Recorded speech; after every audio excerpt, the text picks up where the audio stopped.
Kejaksaan Agung membentuk tim khusus untuk menangani kasus dugaan korupsi dan tindak pidana pencucian uang yang menyeret nama ex-Jampitsus Febri Adriansyah. Kepala Pusat Penerangan Hukum Kejaksaan Agung Anang Supriyatna bilang, tim khusus beranggotakan 9 orang, mayoritas jaksa yang memiliki pengalaman di Komisi Pemberantasan Korupsi.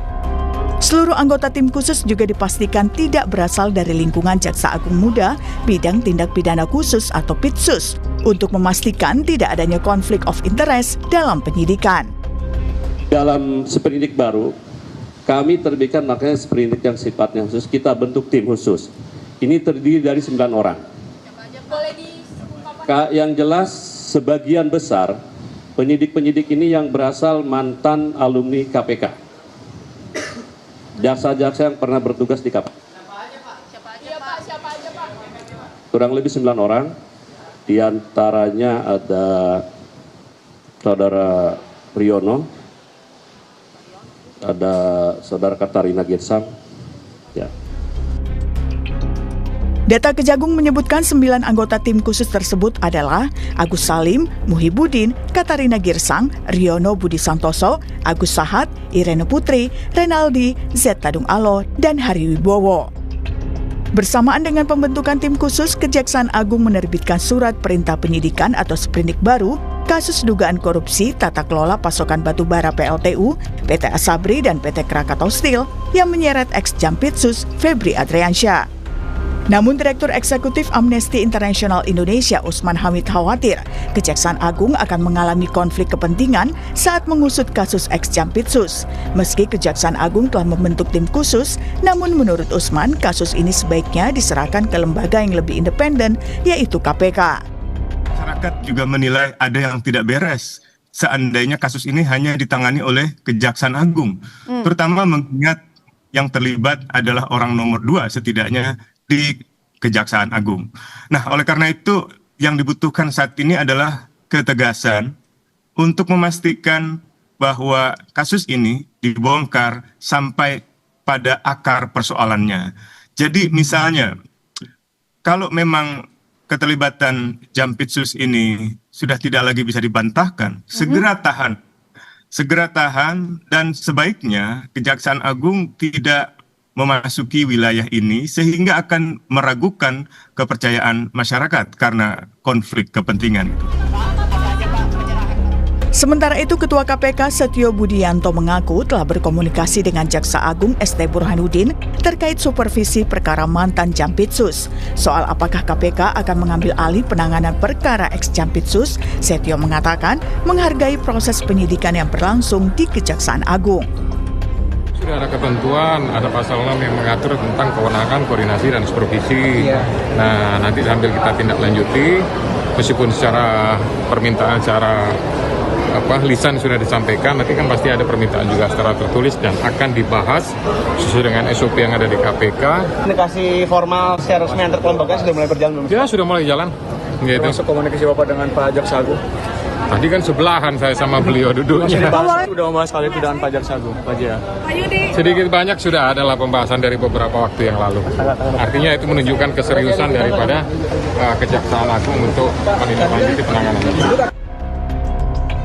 Lalu apakah dengan sprindik baru dan pembentukan tim khusus dapat membongkar 3 kasus yang melibatkan mantan Jampitsus Febri Adriansyah? Tim Liputan, Kompas TV. Ya, Saudara, Kejaksaan Agung membentuk tim khusus untuk menangani kasus dugaan korupsi dan tindak pidana pencucian uang yang menyeret nama ex-Jampitsus Febri Adriansyah. Tim khusus beranggotakan 9 orang, mayoritas jaksa yang memiliki pengalaman di Komisi Pemberantasan Korupsi atau KPK. Lalu apakah tim khusus ini mampu membongkar 3 kasus korupsi yang menyeret ex-Jampitsus Febri Adriansyah? Kita bahas bersama dengan Komisioner KPK 2015-2019 Saud Sitomorang dan pakar hukum pidana Universitas Tarumanegara Heri Firmansyah yang akan segera bergabung, Saudara. Kita ke Pak Saud terlebih dahulu. Selamat pagi, Pak Saud. Pagi, Bro Bre. Baik, sehat ya Pak Saud ya? Ya, sehat. Baik, Pak Saud, sebelum kita soroti soal tim 9 ini, Pak Saud, kita soroti kembali soal status dari ex-Jampitsus ini, Febri Adriansyah, yang menurut dari Kejaksaan Agung ini bilang bahwa status tidak gugur gitu, masih status sebagai tersangka. Tapi ini untuk sprindik yang Polri. Kemudian untuk sprindik yang di Kejagung ini sendiri, statusnya sebenarnya apa sih Pak? Ya, bagaimanapun gini loh, ketika persoalan ini dimulai dari dilaporkan, siapapun yang melaporkan gitu ya, atau ketika mereka mulai full bucket lah katakan, mengumpulkan bahan keterangan, kemudian masuk ke cross check, double check, terus kemudian masuk ke penyelidikan, kemudian ke penyidikan, kemudian mereka berani menggeledah dan seterusnya, dan ketemu bukti, terus pada bagian lain disebut ada 3 kasus sebelumnya. Ini kan meyakinkan kita betapa luas dan dalamnya kasus ini. Ketika Anda bicara luas dan dalamnya kasus ini, Anda harus bicara kecepatan. Nah, ada respon yang kemudian membuat dugaan saya strategi splitsing ya. Jadi dari satu perkara, dari satu berkas yang diberikan oleh Kortas Tipikor, kemudian di Kejaksaan, kemudian dibagi menjadi 3 sprindik yang mereka sebut. Saya menduga itu, saya menyebutnya itu strategi splitsing. Dan saya pengalaman juga dengan beberapa 9 orang ini di DKPK, memang mereka strategi splitsing itu menjadi lebih ringan untuk mendalaminya. Pada titik ini kita percaya 9 orang ini firm untuk menyelesaikan ini.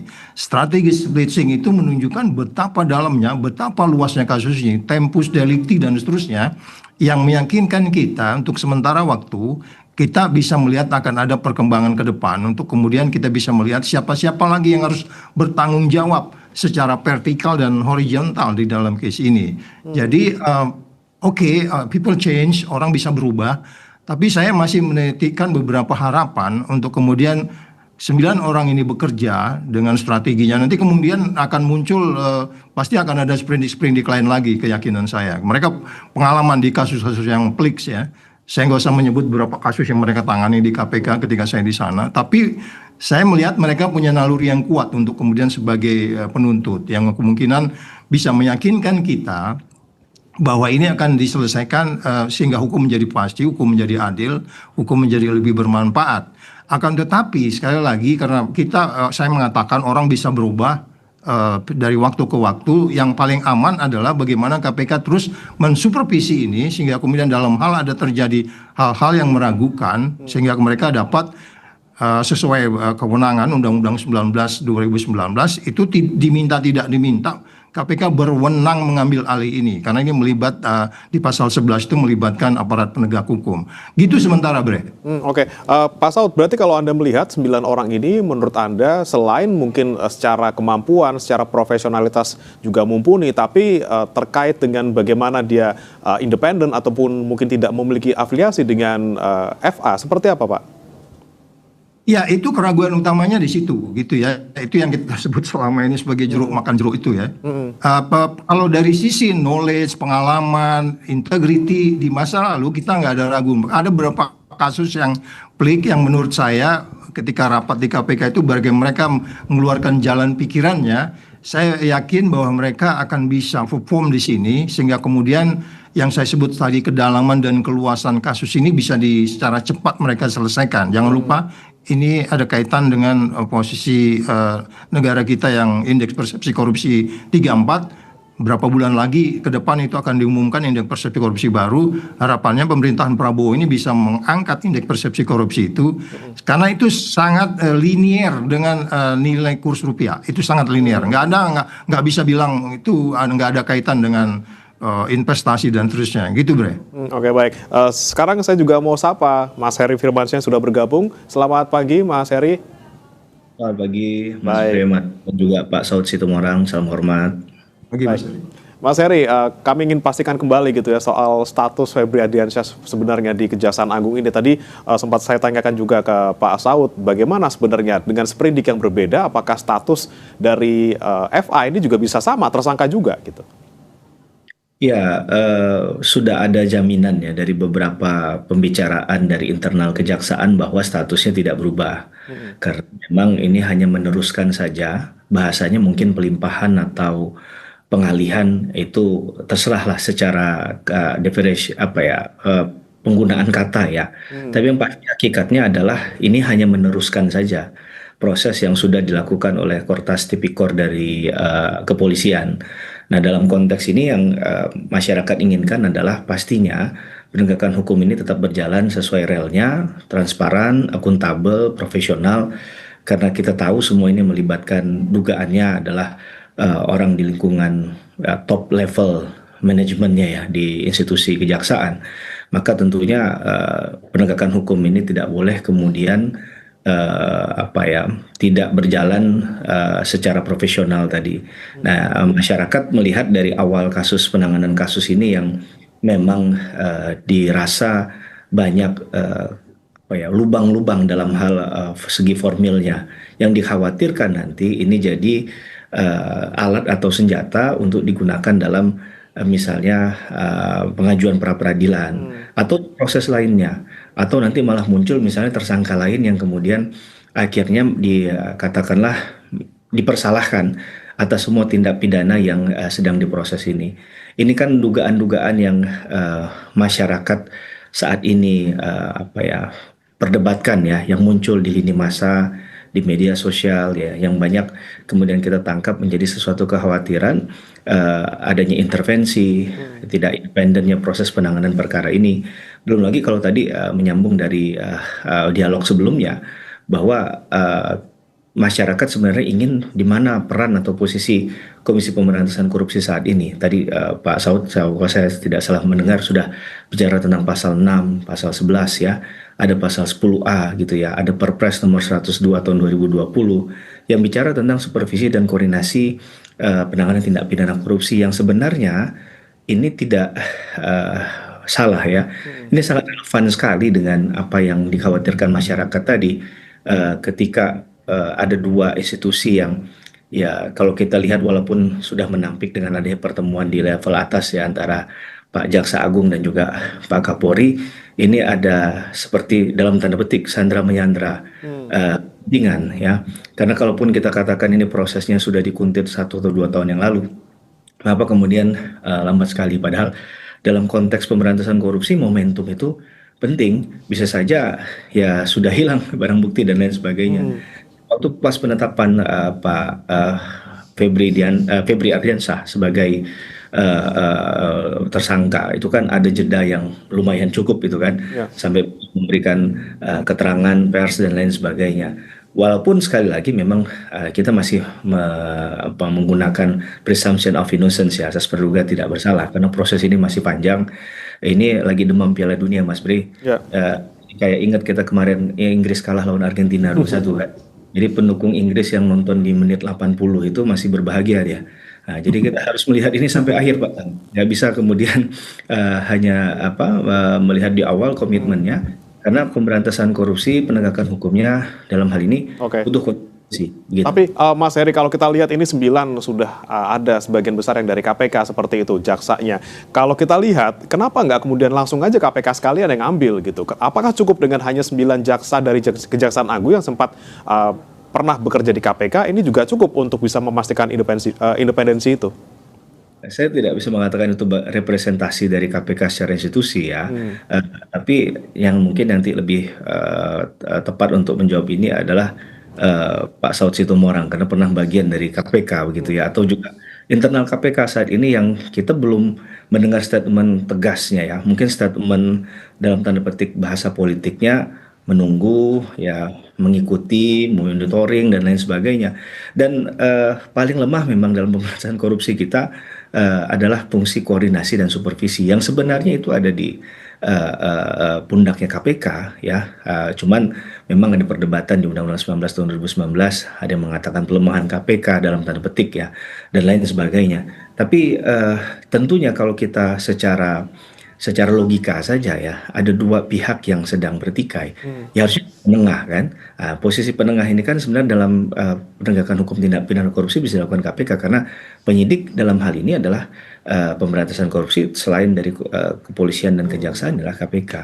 Tapi kita tidak melihat ada willingness yang kuat dari KPK ya pada saat ini. Apa saya yang kurang mengikuti perkembangan dari KPK, mudah-mudahan nggak lama lagi KPK dengan mungkin adanya tekanan dalam penting masyarakat untuk melihat positioning KPK kemudian muncul dan bisa memberikan bukan hanya statement tapi tindakan yang nyata dalam proses ini, minimal mengawal secara sungguh-sungguh proses ini dengan gitu. Baik, baik. Saya ke Pak Saud lagi. Pak Saud, KPK dinilai tadi mungkin masih menunggu-nunggu gitu. Tapi momennya kapan sih Pak? Ini kan sudah banyak desakan dan juga kita butuh wasit lah dalam tanda kutip gitu ya. Wasit untuk menengahi permasalahan ini. KPK harus ngambil kapan dan kemudian teknisnya apakah kemudian memungkinkan dan juga tidak akan dihalang-halangi gitu Pak? Iya, di pasal 10A di huruf E itu ada poin yang mengatakan berwenang mengambil alih apabila adanya campur tangan atau katakanlah bagaimana eksekutif, legislatif dan yudikatif ikut cawe-cawe di kasus ini. Komisi 3 itu kan saya anggap tuh cawe-cawe itu. Ya kan, mereka datang ke sana kemudian konferensi pers, kita nggak tahu pembicaraan apa di belakang itu. Jadi sebenarnya menurut pasal 10A huruf I itu udah memenuhi syarat untuk mengambil alih karena ada campur tangan. Anda nggak bisa katakan ini Komisi 3 kemarin hadir di sana itu hanya bagian manajemen, bagaimana mereka digaji di Komisi 3 sebagai bidang hukum kemudian mereka datang. Nggak begitu. Ini kan kita nggak bisa memandang ini linear. Makanya dari awal saya mengatakan memang KPK ini harus mengambil alih case ini karena udah memenuhi syarat. Oke, katakan ada yang namanya SPDP online, artinya begitu penyidikan dimulai dengan tiga surat sprindik itu, kemudian mereka akan melaporkan ke KPK dan itu perintah undang-undang supervisi koordinasi monitoring yang dilakukan oleh KPK. Tetapi kalau kemudian dasainnya begitu, dasolennya kemudian mereka ragu-ragu, ini yang saya bilang ini ada kaitan dengan yang saya sebut sebagai tadi inline dengan disebut oleh Pak Heri bahwa memang pelemahan KPK itu terjadi. Jangan-jangan dia juga nggak berani kerja karena segala sesuatu harus dilaporkan ke presiden dulu karena dia di bawah presiden. Itulah yang saya bilang kalau mau tuntas itu buat perpu Pak Prabowo kembalikan KPK supaya Anda kerjanya nggak berat di dalam menangani kasus ini. Karena pengalaman menunjukkan ketika di undang-undang lama kita sangat-sangat independen dan bertanggung jawab ke rakyat sehingga kemudian lebih gampang di-challenge. Jadi sekali lagi, normatifnya mereka katakan iya kita tunggulah begini. Ini enggak, ini udah sangat-sangat kompleks masalah ini. Dan model splitting yang saya sebutkan tadi dari 1 menjadi 3 itu aja udah menunjukkan perkara ini sangat ruwet dan dalam. Jadi sekali lagi jangan hanya sekedar memantau dari jarak jauh melototin screen komputer mengenai SPDP online. Anda datang hadir ke sana, Anda ini maksud saya KPK. Kemudian kalau memang ada indikasi yang cukup kuat kemudian ragu, yang 9 orang yang disebut tadi itu ditarik ke KPK aja semua. Jadi semua berkas nggak usah menangani dari awal lagi. Jadi itu strategi yang lebih baik saya pikir. Tapi seperti Mas Heri tadi bilang, kita tunggu, ini belum final, goal terakhirnya kita lihat. Tetapi kan kesimpulan saya secara keseluruhan, how to govern, ya bagaimana mengatur ini, kemudian ini penuh resiko. Karena berkaitan juga dengan kepatuhan-kepatuhan juga gitu ya, yang disebutnya GRC itu di dalam memberantas korupsi. Jadi kompleksitasnya masih cukup tinggi. Sinyalnya sudah jelas kepada kita, ada model pemisahan kasus karena kasus ini dalam dipisah sampai 3 sprindik. Itu naluri-naluri yang biasa di KPK, di splitting, dipisah-pisah kasusnya. Ada tempus delictinya, kemudian barang bukti dan seterusnya. Tetapi ini belum menjawab karena kan how mereka membuat decision ini menjadi lebih penting. Apakah bisa secepat mungkin itu kemudian diajukan karena barang buktinya cukup lama, penyelidikannya cukup lama, barang buktinya cukup banyak. Sehingga kemudian tidak ada lagi keraguan, ya kita ini berada di kecepatan yang sangat perlu saya pikir. Sehingga KPK tidak hanya mendorong-dorong itu, tapi kalau melihat prosesnya lambat, tergantung KPI-nya mereka ya. Ya itu udah biasa tuh 9 orang itu biasa bicara KPI mereka. Di KPK mereka selalu bicara KPI. KPI itu termasuk waktu. Berapa waktu ini? Berapa minggu ini kita naik ke penuntutan? Nah, ini kita challenge mereka. Gitu Mas Bre. Oke, apa harus nunggu presiden dulu Pak Saud untuk bisa KPK mengambil alih ini? Seharusnya tidak ya, walaupun dia di bawah pemerintah, tetapi kan dia disumpah melaksanakan Undang-Undang 2019 itu di situ merupakan jelas perintahnya. Akan tetapi karena dia di bawah pemerintah, kemudian bisa saja menunggu perintah presiden, tapi Anda harus proaktif. Pak, saya ambil alih aja. Dan saya pikir kalau presiden beberapa kali bilang kejar sampai ke mana tuh, ke Antartika, itu saya pikir nggak sulit kita untuk memastikan bahwa apa yang kita lakukan presiden pasti dukung gitu Mas. Oke, baik. Saya ke Mas Heri lagi. Mas Heri, dengan tadi pernyataan Pak Saud gitu, KPK ambil alih sekarang dong. perlukah kita memang dorong KPK sekarang untuk ambil alih, nggak usah tunggu-tunggu apa-apa lagi, nggak usah tunggu Piala Dunia selesai dulu lah gitu. Ya, walaupun nanti juara Piala Dunia tetap Spanyol gitu ya. Mohon maaf nih gitu. Menurut saya begini, bahwa kadang ada juga yang berpikirnya tidak bahkan ke arah itu ya, Mas Bre. Saya membuka opsi yang lain misalnya, yang penting hasilnya kan, yang dipastikan adalah hasilnya prosesnya benar, transparan, akuntabel, profesional, yang salah, yang benar katakan benar kan kira-kira begitu. Tapi untuk melihat situasi semacam ini ya, ada tanggung jawab moral dan dalam hal penegakan hukum juga oleh KPK. Ya tadi saya katakan harusnya tidak menunggu tapi jemput bola kan. Nah yang kalau kita mau melihat kan adalah eksistensi KPK dalam konteks pertanyaan Mas Bre tadi kan, dan juga tarik KPK. Jangan sampai nyata tadi pernyataan ada pelemahan berdasarkan undang-undang itu sehingga KPK mulai tersandra dalam tanda petik ya, tidak berani untuk melakukan kerja-kerja pemberantasan korupsi yang sifatnya tegas dan mendalam. Dan sekarang ada isu yang menarik juga, Mas Bre dan juga Pak Saud ya, ketika misalnya kasus ini akan diungkap secara dalam, ada kekhawatiran nanti akan gonjang-ganjing keamanan akan negara ini akan kemudian juga terusik. Saya nggak tahu ya apakah itu kemudian ada korelasinya dengan keinginan publik dan keyakinan publik bahwa itu sebenarnya nggak ada kaitannya. Ya ini proses penegakan hukum yang biasa saja. Bukankah hukum itu kan menggunakan kata istilahnya adalah setiap orang. Nah, setiap orang itu nggak melihat dari jabatan publiknya siapa dia begitu ya. Karena ya Dewi Keadilan itu kan matanya ditutup, dia nggak perlu melihat pelakunya begitu. Ini yang saya lihat juga pengamatan saya bahwa hal-hal semacam ini yang agak mengusik juga di lingkungan masyarakat ya ketika bicara tentang kasus ini, sehingga akhirnya penyelesaiannya harus dengan hati-hati sekali gitu ya. Hati-hati boleh tapi ada kata sekalinya itu, jadi seakan ini tidak business as usual dalam artian pekerjaan rumah biasa yang dikerjakan oleh penegak hukum, sehingga terlihat banyak lubang di sana. Ada proses prosedural pengalihan dan lain sebagainya, ada keterangan yang dikatakan statusnya saksi kemudian dianulir lagi menjadi tersangka dan lain sebagainya. Ini kan bentuk dari ya kalau bisa dikatakan kepanikan, jadi orang membacanya kok seakan-akan tidak tenang ya dalam menyelesaikan persoalan ini. Karena tadi yang mungkin yang dilihat adalah subjeknya, subjek hukumnya siapa. Padahal untuk bicara dengan kata setiap orang, tidak merujuk pada identitas khusus begitu. Nah, ini harus kita yakinkan juga bagi penegak hukum ke depan, bagi penyidik dan jaksa yang akan menangani perkara ini ya.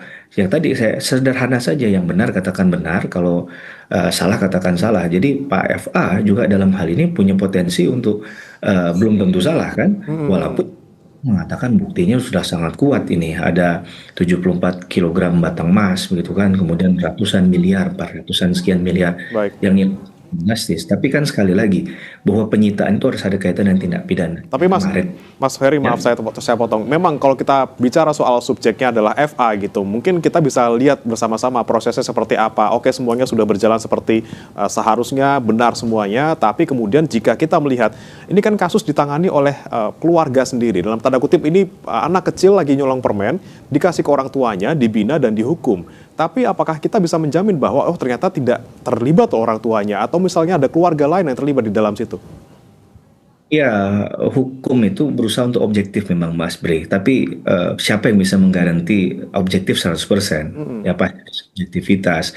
Kalau kita bicara hukum dan non-hukum, ada istilahnya tekanan psikologis, ada relasi kuasa, ada kadang perkenalan ya mungkin secara emosional, pernah dekat, pernah ditolong dan lain sebagainya. Itu yang kita kan nggak pernah tahu, rekam jejak itu ya.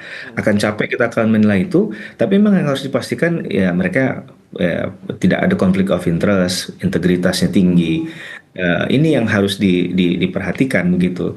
Dan publik akan merasa nyaman kalau ini ada tidak di antara kedua belah pihak yang sudah ya mungkin kita bisa katakan terang-terangan di media itu kan banyak persoalan ya sebelumnya yang muncul bahkan sebelum Pak FA ini ditetapkan menjadi tersangka. Jadi agak sulit untuk menilai ini secara hukum murni begitu, karena harusnya kalau hukum murni dari penyitaan kemarin mungkin dalam hitungan jam sudah ada tersangkanya. Kita nggak tahu harusnya siapa tersangkanya, baru ujung belakangan baru tahu kan. Itu pun lebih tahu media, kita lebih cepat dapat tahunya dari media. Padahal komunikasi ini harus dibangun dari awal oleh pihak penyidik secara cepat. Ya, karena penggeledahannya secara nyata ya kan sudah dilakukan di beberapa tempat, ini kan berarti kan serius. Jangan sampai tindakan awal itu kemudian akhirnya ya kontraproduktif, karena sekali lagi ini kan penyelesaian tindak pidana itu harus sampai pada titiknya. Baik, saya ke Pak Saud. Pak Saud, kita tadi bicara soal barang bukti. Dari awal penggeledahan sudah ketahuan, tapi sampai sekarang kita belum tahu pemiliknya siapa gitu.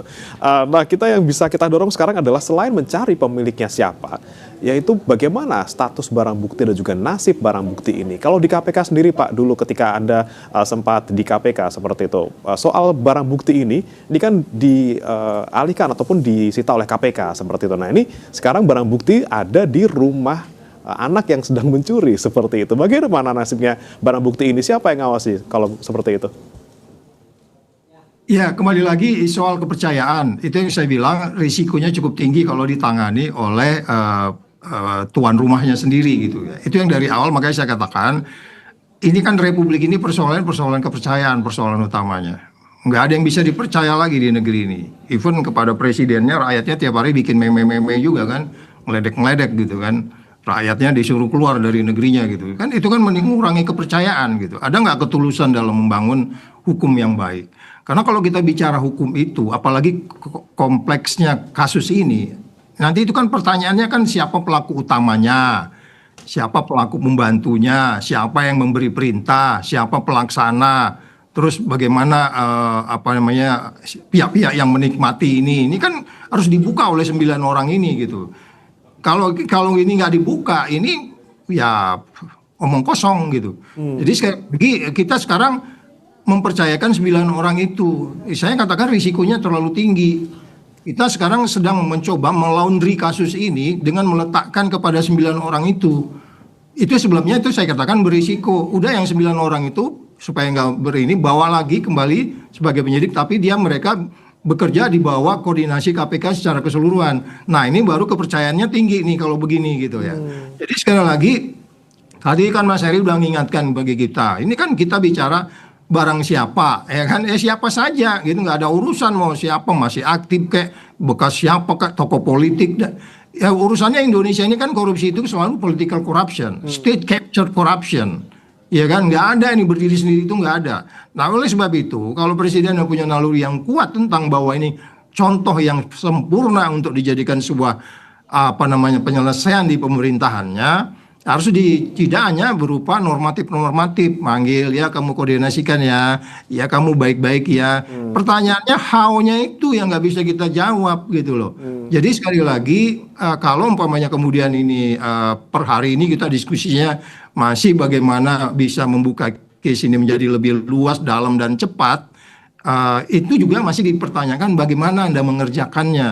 Tadi kan Mas Brett bertanya itu barang di sana, oke lah itu masih bisa lah kita katakan barang bukti, tapi nggak bisa juga kita membawa orang ke depan pengadilan dengan baik kalau barang buktinya kemudian terjadi perubahan status. Kemarin kan sudah dibilang itu bukan uang gue, bukan orang lain. Saya khawatir nanti juga 9 orang ini bilang oh iya itu bukan uangnya dia, uang orang lain dititipin di situ gitu kan, susah kita. Karena kaitan dengan bukti-bukti sebelumnya. Kalau ada bukti-bukti sebelumnya kan mungkin Polri bisa bilang enggak, itu kita lihat kok ada transfer, kita lihat kok mereka menyerahkan ada komunikasi. Nah ini yang harus dijelaskan ke publik bahwa mereka memang perform di situ, bahwa mereka sesuai dengan KPI-nya. KPI-nya kalau saya bilang sih kecepatan, ketepatan, keluasan menangani kasus ini, begitu Bre. Oke, baik.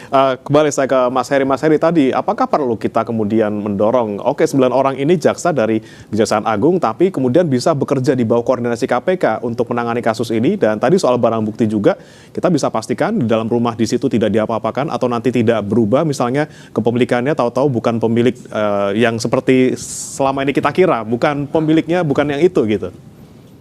Ya, yang paling sulit bagian ini adalah memastikan bahwa benar apa yang terjadi sesuai SOP begitu ya, sesuai dengan asas, teori, prinsip hukum yang ada. Karena pelaksananya kan juga manusia kan, dan sayangnya butuh pengawasan berlapis dalam konteks ini. Padahal tadi isunya saya sepakat dengan Pak Asot Sitomorang katakan ada trust issue ketika ini diberikan. Ini kan berarti problem dasar kita dalam berpijak bicara tentang penegakan hukum di negara ini tidak hanya tindak pidana korupsi sebenarnya. Apalagi tindak pidana korupsi yang orang tahu ini berkaitan dengan uang ya, kemudian juga ada mungkin konflik of interest dari masing-masing institusi yang kita nggak tahu seperti apa di dalamnya. Maka harusnya dalam setiap penanganan ini ya diinformasikan, bukan detik demi detik lah, mungkin agak terlalu berlebihan ya, tapi day by day dalam hal proses ini ya harusnya publik bisa mendapatkan informasi yang tepat dan benar, dan jangan sampai membingungkan yang kemarin kalau benar itu ada istilah dari saksi kemudian menjadi tersangka, itu kan gapnya terlalu jauh, Mas Bre. Bagaimana mau mempercaya substance-nya kalau ternyata hal-hal semacam ini saja membuat publik menjadi bingung kan?